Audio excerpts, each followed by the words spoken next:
Are you learning Minuet number 1 by J.S. Bach that you can find in Suzuki Cello Book 2?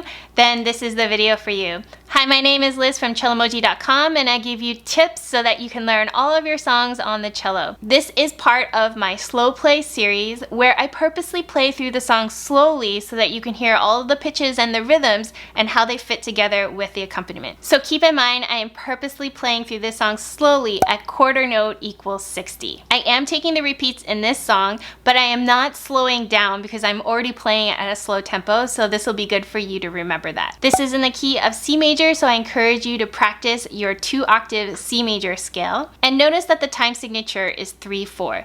So in 3/4 time, it is important to remember that beat 1 is usually the more important beat. So you really want to feel like 1, 2, 3.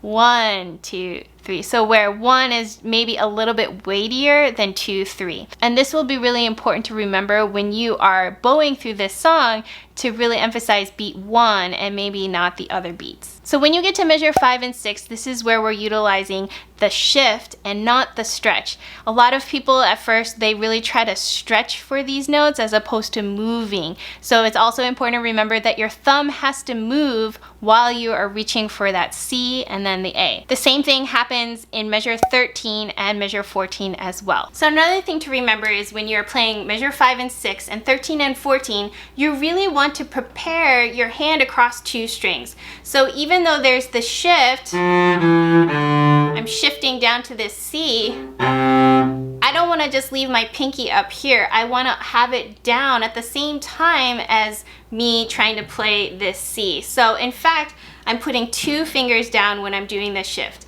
Also remember, I'm not leaving my thumb behind, I'm moving it up. Move your hand with the 2 and the 4. And then after that A, I'm going to move my whole hand back for the F natural. Now, it's not a big shift, but again, you don't want to reach for it like this because as you can see, my hand shape starts to change if I'm reaching for things as opposed to moving for them. The same thing can be found in measure 13 and 14. I'm going to move my hand to that G, and I'm going to prepare my E with my 4th finger. Move. So under the cover of the open string for both sets of measures, I can move my hand during that. That will help give a better sense of timing and keep the shifts nice and clean. The last thing just to pay attention to, which I often find when people are learning this song, is measure 1 and measure 3. So those notes, they're all quarter notes and it's down, up, up, but instead of playing it like, you don't want to rush through the up bows, you still need to make them 3 even quarter notes.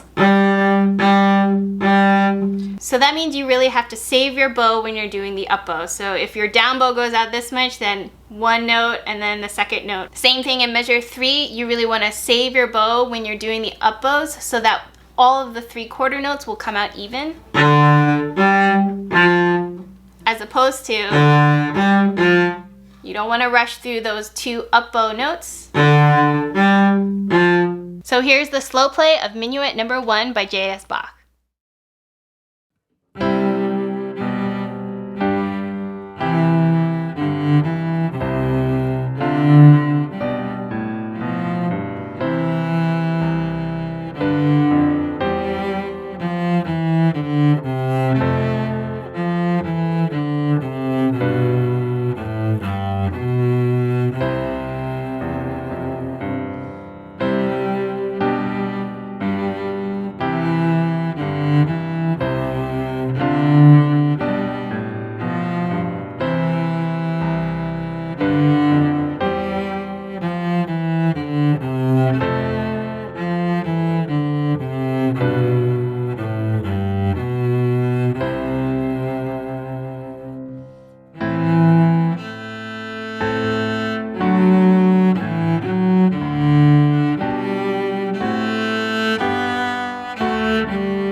that was the slow playthrough of Minuet number 1 by J.S. Bach, which you can find in Suzuki Cello Book number 2.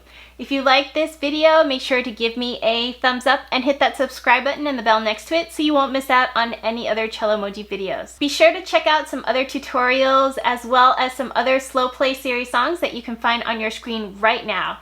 Thanks again for watching, and I'll see you guys in the next video. Bye!